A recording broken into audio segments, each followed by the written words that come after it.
वो तो भाई ये तो मैं नहीं दे सकता।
भारतीय जनता पार्टी जिस तरह से देश भर में मोदी जी के नेतृत्व में शानदार काम का विस्तार हुआ है, देश को आगे बढ़ाने का काम हुआ है, संगठनात्मक विस्तार भी लगातार भारतीय जनता पार्टी का हो रहा है। देश और दुनिया का सबसे बड़ा राजनीतिक दल है और दिल्ली प्रदेश भारतीय जनता पार्टी ने ये भी प्रण लिया है कि जहां एक और संगठन का विस्तार करेंगे, वहीं दूसरी ओर भारतीय जनता पार्टी की केंद्र की सरकार की उपलब्धियों को जन जन तक पहुंचाएंगे। तीसरा, अरविंद केजरीवाल जी की भ्रष्ट सरकार और झूठ बोलने का जो बार बार काम होता है उसको भी पर्दाफाश करेंगे। दुख के साथ कहना पड़ता है कि देश में एक राज्य ऐसा भी है जहां की सरकार, उनका मंत्री 7 महीने से जेल में है, लेकिन पगार पाता है, सारी सुविधाएं पाता है, जेल में मालिश करवाता है। एक्साइज घोटाले में उप मुख्यमंत्री का नाम से लेके बाकी सबके नाम साथ में आते हैं। यही नहीं, शिक्षा नीति जिसकी फ़ोटोएं तो दुनिया भर में छपवाने का काम करते हैं, लेकिन धरातल पर कुछ नज़र नहीं आता है। और जब रिज़ल्ट आते हैं तब भी दिल्ली पिछड़ता हुआ नज़र आता है। कोई एक ऐसा क्षेत्र बताइए जहां पर दिल्ली सरकार ने बार बार घोटाला ना किया। यमुना को भी पिछले 8 वर्षों में मैला और गंदा ही किया है। जल बोर्ड की बात करें तो वहाँ पर भी भ्रष्टाचार के गंभीर आरोप लगते हैं। अगर गरीबों के, मजदूरों के पैसे की बात करें तो वहाँ पर भी कहीं छोड़ा नहीं, वहाँ पे फर्जी खाते देखने को मिलते हैं। ऐसा कोई बचा नहीं जिनको आम आदमी पार्टी ने लूटा नहीं। और भ्रष्टाचार का इनका ये चेहरे को पर्दाफाश करने का काम दिल्ली प्रदेश भारतीय जनता पार्टी करेगी। दूसरी ओर अपने स्थानीय क्षेत्र में भारतीय जनता पार्टी के संगठन को मजबूत करेगी। और मोदी जी के नेतृत्व में जो देश भर में काम हुआ है, 1 लाख करोड़ से ज़्यादा के प्रोजेक्ट केवल दिल्ली को ही मोदी सरकार ने दिए हैं, उसको भी जन जन तक पहुंचाएंगे। पिछले कल ही SCO फिल्म फेस्टिवल का उद्घाटन किया गया। इसके साथ साथ G20 प्रेसिडेंसी अपने आप में बड़े गर्व की बात है। और देश के 55 ऐसे स्थानों में 200 से ज़्यादा मीटिंग्स होने वाली हैं। देश का हर राज्य, हर यूनियन टेरिटरी इसका साक्षी बनेगा, जहां पर हर कोई भव्य तैयारियां कर रहा है G20 की इस साल की प्रेसिडेंसी को निभाने।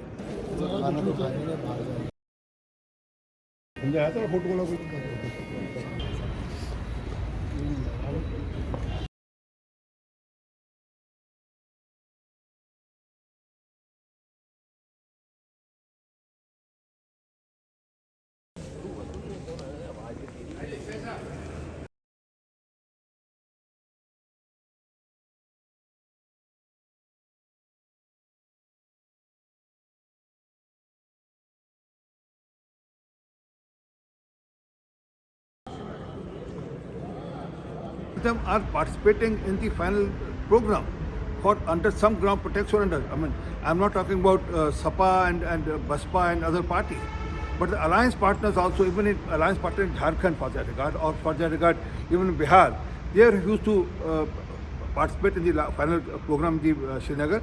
Now they are taking this as a pretext of withdrawing back from the program, which is the security as the objective, but fact is he has been given full security which is desired to him. Demolished temples, how can be a warrior? Whose hatred for Hindu was known, how can he be hero? He can be hero for the Congress party, because they are, for them everything is through the prism of the vote bank. They can keep praising him, they can keep saying that he is a hero. He can be Congress hero but not the hero of the country. नमस्कार दोस्तों, आज हमारे बीच BJP spokespersons Delhi RP Singh ji हैं और यहाँ पर दिल्ली कार्यकारिणी की बैठक चल रही है, जिसमें सर जी ने यहाँ शिद्दत दी और अभी अनुराग ठाकुर जी भी यहाँ होके गए हैं। तो सर जी, ये जो कार्यकारिणी की बैठक है, तो वैसे तो बीजेपी का तो पूरे वर्ल्ड में नाम है, मोदी जी इस तरह से कार्य कर रहे हैं, तो किस तरह से ये कार्यकारिणी की बैठक जो है इसका मेन उद्देश्य क्या है? 2024 की जो चुनाव हैं उसकी तैयारी के लिए हम लोग आज यहाँ मिले हैं, बैठे हैं, और उसके बाद 2025 के चुनाव की तैयारी की भी हम के लिए बैठे हैं।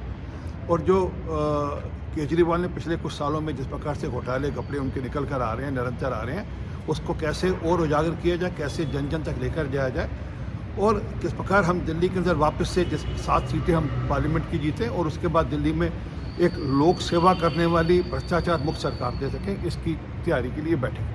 15 साल के बाद सरकार बदलेगी, उसके बावजूद हम लोग वहाँ पर 105 सीटें जीते हैं और 134 सीटें आम आदमी पार्टी की जीते हैं। अच्छा परफॉर्मेंस है और 15 साल की सत्ता के बाद भी और एक माहौल खड़ा करने के बाद भी अच्छा परफॉर्मेंस है। और कुछ सीटें हम 500-500 वोटों से हारे, अगर वो जीत जाते तो हम सत्ता में हम वापस हम दिल्ली की सेवा करते, परंतु उसका भी अवलोकन करते हुए आगे हम किस प्रकार से रोड मैप हो उसकी आप चिंता करें। तो बीजेपी सरकार जो है सर, जैसे हिमाचल में जो है रह गई थी, थोड़े से मतलब प्रयासों के बावजूद, तो वहाँ आप क्या कहना चाहेंगे कि क्या कमी रही थी कि चलिए, कोई 1% से कम वोट से हम लोग वहाँ चुनाव हार गए, कुछ हजार वोटों से हाँ, से बहुत प्रदेश में कम चुनाव हार गए।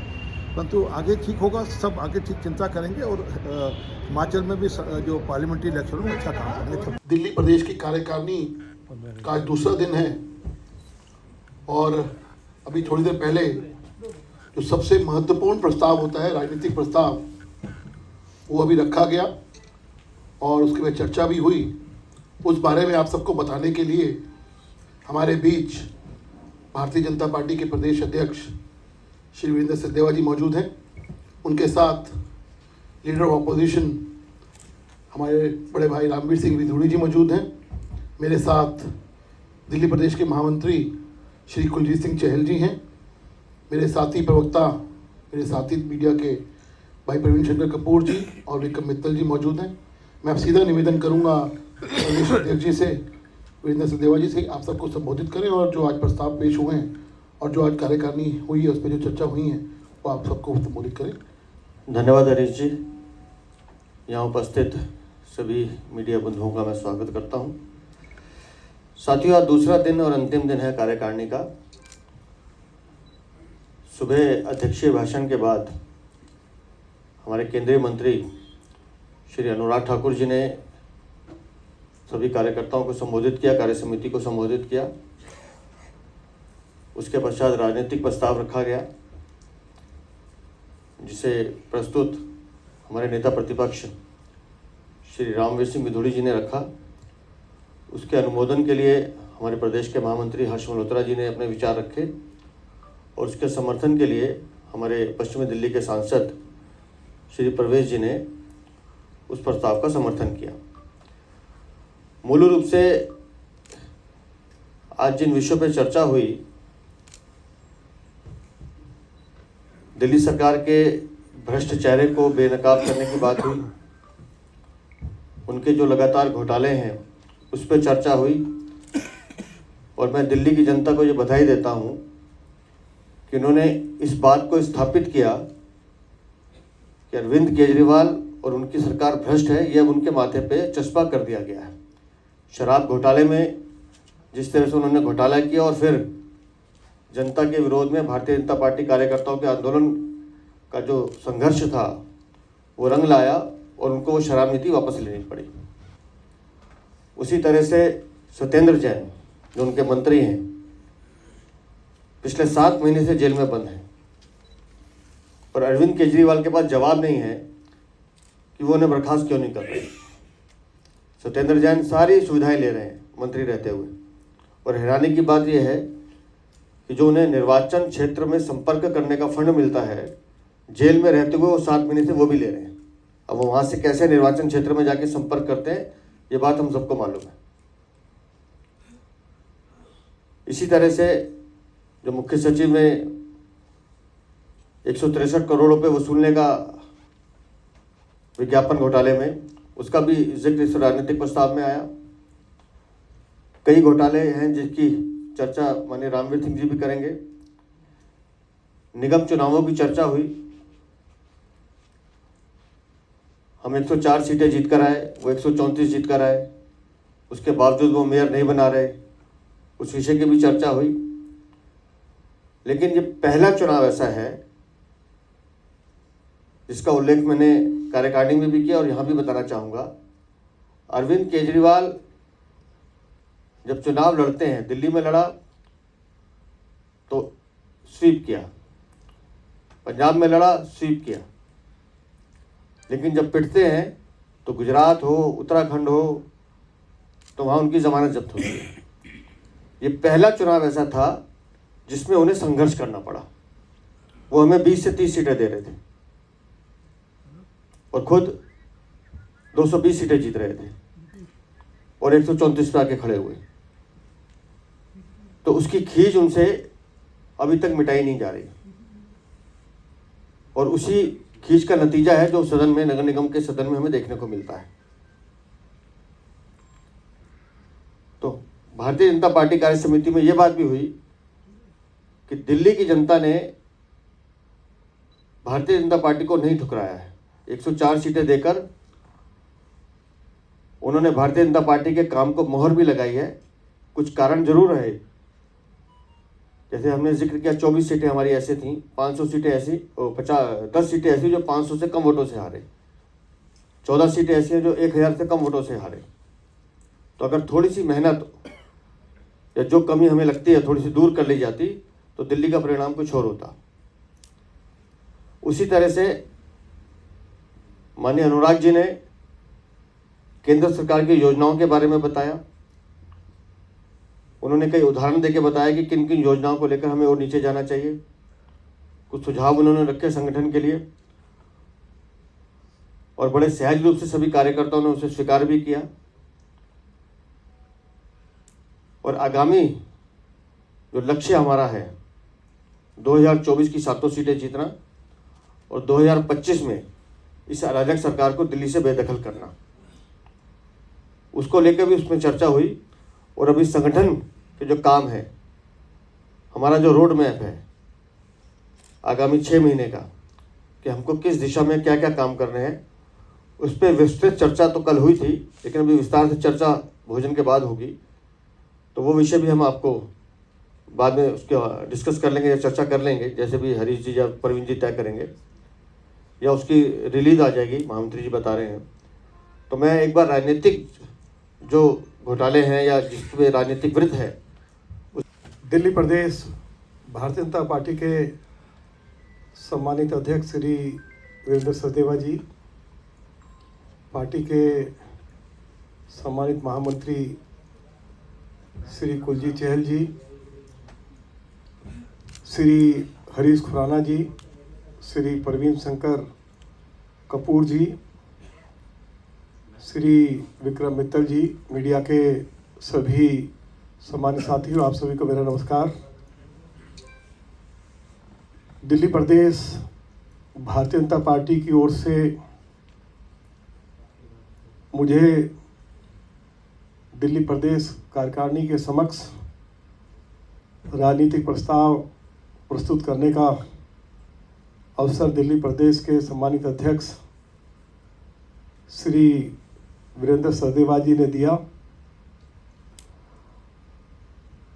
प्रस्ताव की कॉपीज अलग से श्री हरीश खुराना जी आप सभी को भिजवा देंगे। प्रस्ताव के जो मुख्य बिंदु हैं उनके बारे में मैं ज़रूर आपसे चर्चा करना चाहूँगा।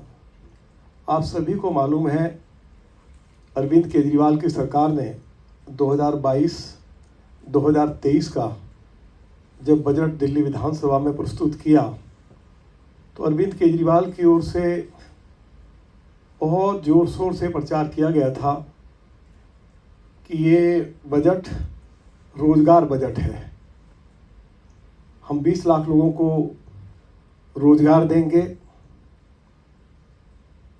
दिल्ली के जो 5 बड़े बाज़ार हैं या मार्केट्स हैं उनको रिडेवलप करेंगे और इसके लिए लगभग 400 करोड़ रुपया अरविंद केजरीवाल की सरकार ने बजट में प्रावधान किया।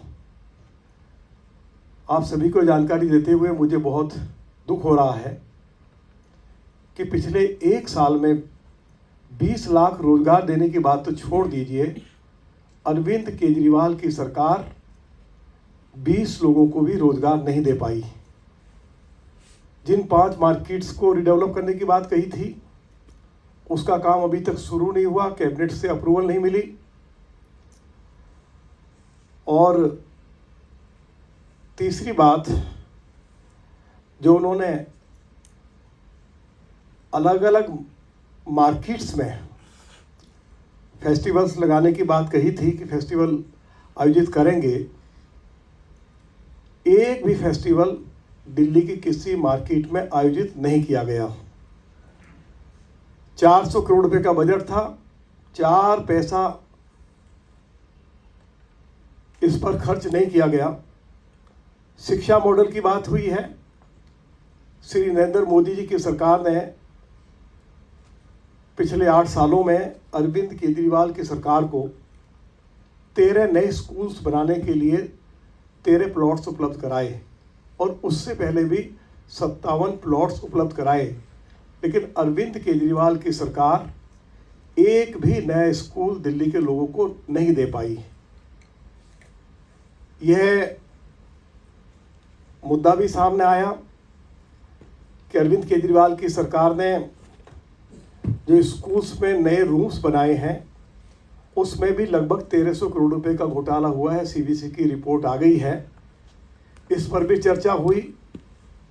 यह चर्चा भी हुई कि जब 10वीं क्लास के रिजल्ट आए तो हमारा रिजल्ट था 82% और दिल्ली शिक्षा के मामले में 8वें नंबर पर है, और जो 82% हमारा रिजल्ट आया उसमें दिल्ली पूरे देश में 13वें नंबर पर है।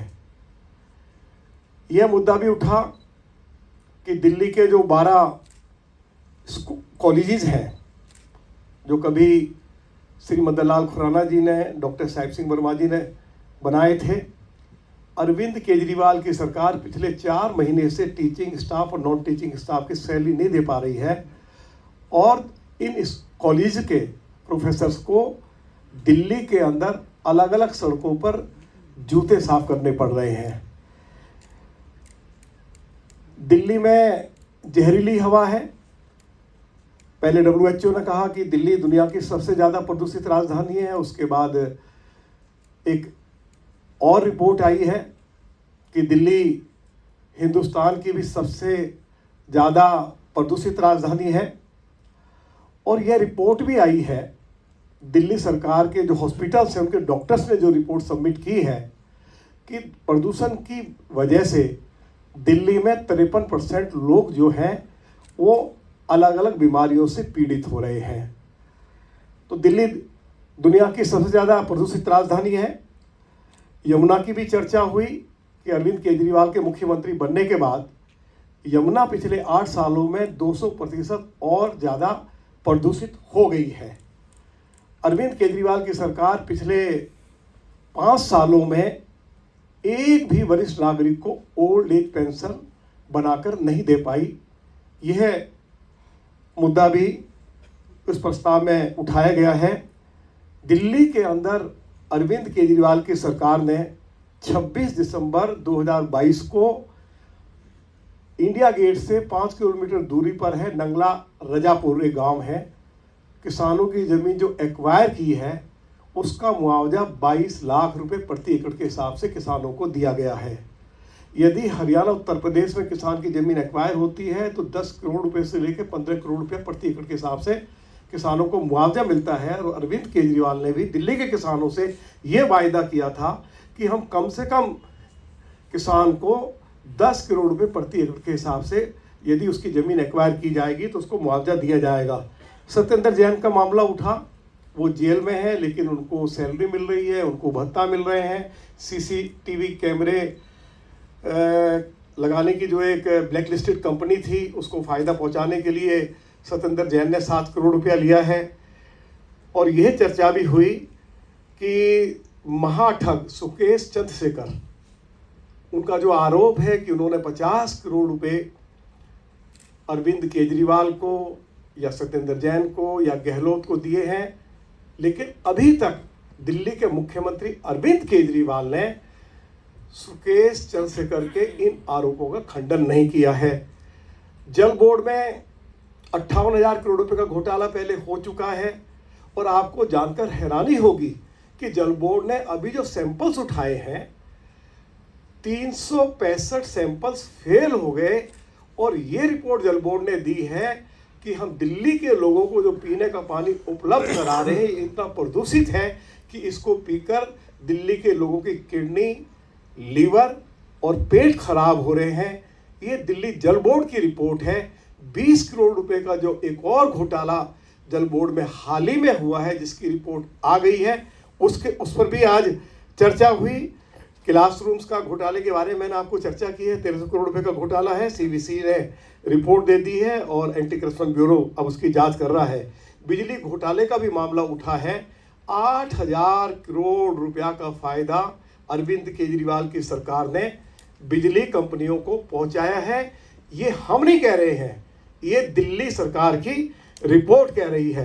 कंस्ट्रक्शन वर्कर्स के बारे में भी हमने कार्यकारिणी में ये जानकारी दी है कि 13 लाख कंस्ट्रक्शन वर्कर्स का जो रजिस्ट्रेशन हुआ है उसमें 90% कंस्ट्रक्शन वर्कर्स बोगस हैं और इसमें लगभग 900 करोड़ रुपए का घोटाला हुआ है।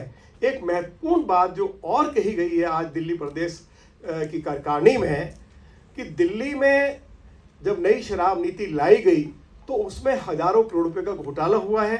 दिल्ली के चीफ सेक्रेटरी ने स्वीकार किया है कि नई शराब नीति आने के बाद दिल्ली सरकार को लगभग 3000 करोड़ रुपए का घाटा हुआ है।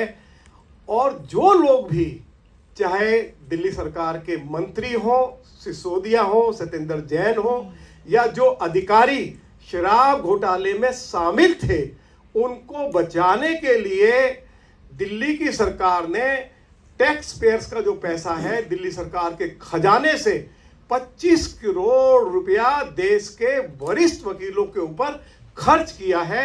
इसकी भी जो दिल्ली प्रदेश की कार्यकारिणी की जो बैठक है उसमें उसकी निंदा की गई है। इसके साथ साथ मोदी जी की सरकार ने दिल्ली को जो अनेक विकास के तोहफे दिए हैं, चाहे वो सुभाष जी की प्रतिमा लगाई गई हो, चाहे वो कर्तव्य पथ हो, चाहे दिल्ली में सबसे बड़ा इको पार्क बदरपुर में बनाया जा रहा हो, चाहे प्रगति मैदान में टनल बनाई गई हो, चाहे एशिया का सबसे बड़ा कन्वेंशन सेंटर जो है वो आपके द्वारका में बनाया जा रहा है, चाहे वसंत कुंज से लेके आपके गुरुग्राम एक्सप्रेस हाईवे तक 5.5 किलोमीटर लंबी टनल मोदी जी के आशीर्वाद से बनाई जा रही है। 8 मिनट में वसंत कुंज से हम गुड़गांव या गुरुग्राम का जो हाईवे है उस पर पहुंच जाएंगे। अभी लगभग 1.5 घंटा लगता है। उसके लिए भी मोदी जी का धन्यवाद किया। जो 3200 लोगों को जहां झुकी वही मकान, जो शानदार फ्लैट्स दिए हैं, उसके लिए भी मोदी जी का धन्यवाद किया। जो अनेक हाईवे, दिल्ली से हरिद्वार के लिए, दिल्ली से देहरादून के लिए, दिल्ली से जयपुर के लिए और कालिंदी से मुंबई हाईवे के लिए और द्वारका से मुंबई हाईवे जो बनाया जा रहा है, अनेक फ्लाईओवर्स बनाए जा रहे हैं, उसके लिए भी मोदी जी का कार्यकारिणी ने उनका धन्यवाद किया। जो इंडिया गेट पर जो नेशनल वार मेमोरियल बनाया गया है उसके लिए भी मोदी जी का धन्यवाद किया। यही सारी जानकारी, जो कुछ प्रस्ताव में जो कुछ हमने जिन बातों की हमने चर्चा की है उसका मोटा मोटा जानकारी मैंने आपको दी है। बहुत बहुत धन्यवाद। तो ये बात बतानी बहुत ज़रूरी थी और हमने उसका विश्लेषण भी किया। 68 विधानसभाओं के क्षेत्र में चुनाव था नगर निगम का और 104 सीटें हमने जीती। लेकिन उससे महत्वपूर्ण है जो मैं आपको बताने जा रहा हूँ, आदर्श नगर, ये विधानसभाओं का नाम बोल रहा हूँ, आदर्श नगर, बादली, भवाना, रोहिणी, शालीमार बाग, शकूर बस्ती, त्रिनगर, मॉडल टाउन, सदर बाजार, मटियाला, नजफगढ़, पालम, जंगपुरा, कस्तूरबा नगर, कालकाजी, पटपड़गंज, लक्ष्मी नगर, विश्वास नगर, कृष्णा नगर, गांधी नगर, शाहदरा, ये विधानसभा स्पीकर की विधानसभा है, रोहताश नगर, गोंडा, बाबरपुर, मुस्तफ़ाबाद, करावल नगर।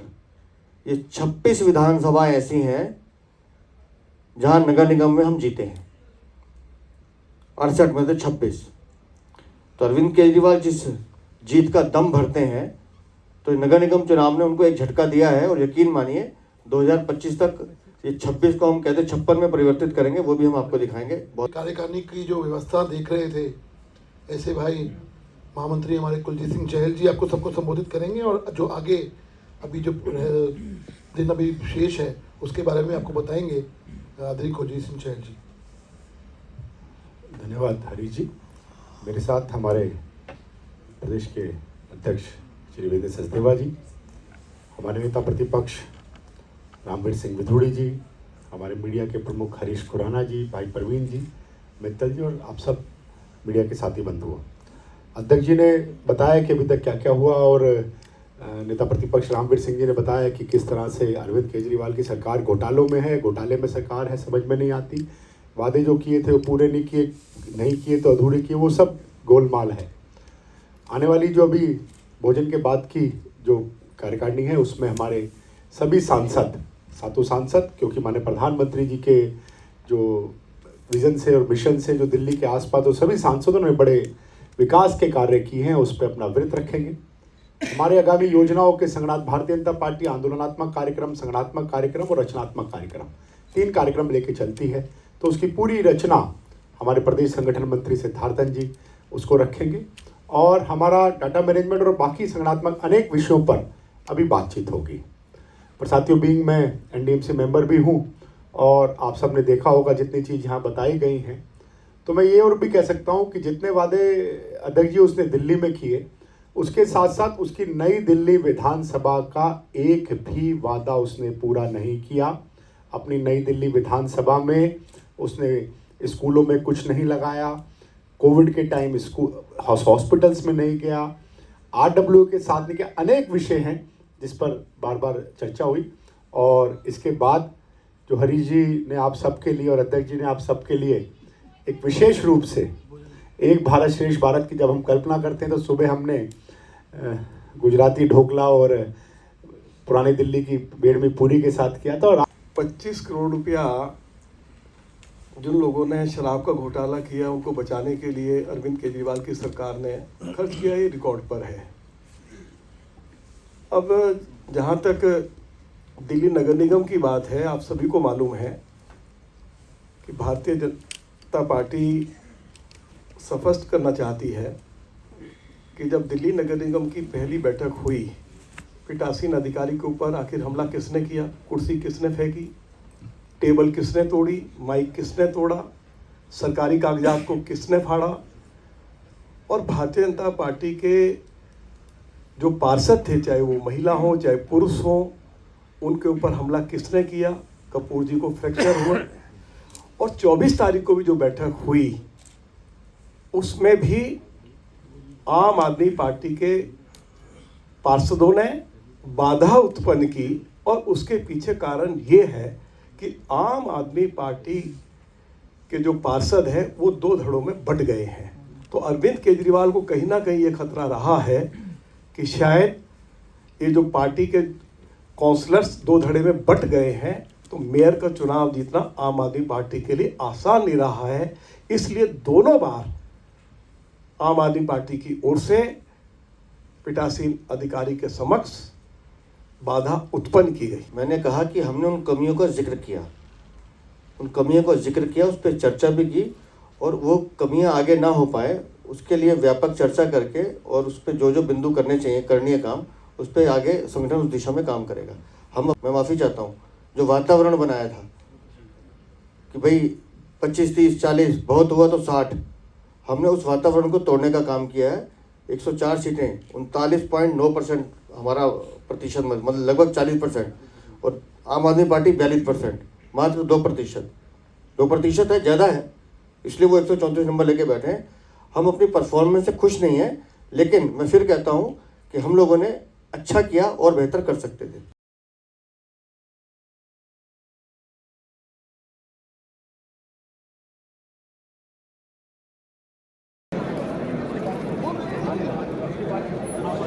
वो कहते हैं कि दुनिया का उनका बेस्ट एजुकेशन मॉडल है। 82% रिजल्ट आता है 10वीं क्लास में और रैंकिंग में दिल्ली 8वें नंबर पे है और जो 10वीं क्लास का जो रिजल्ट आया उसमें 13वें नंबर पे है पूरे देश में।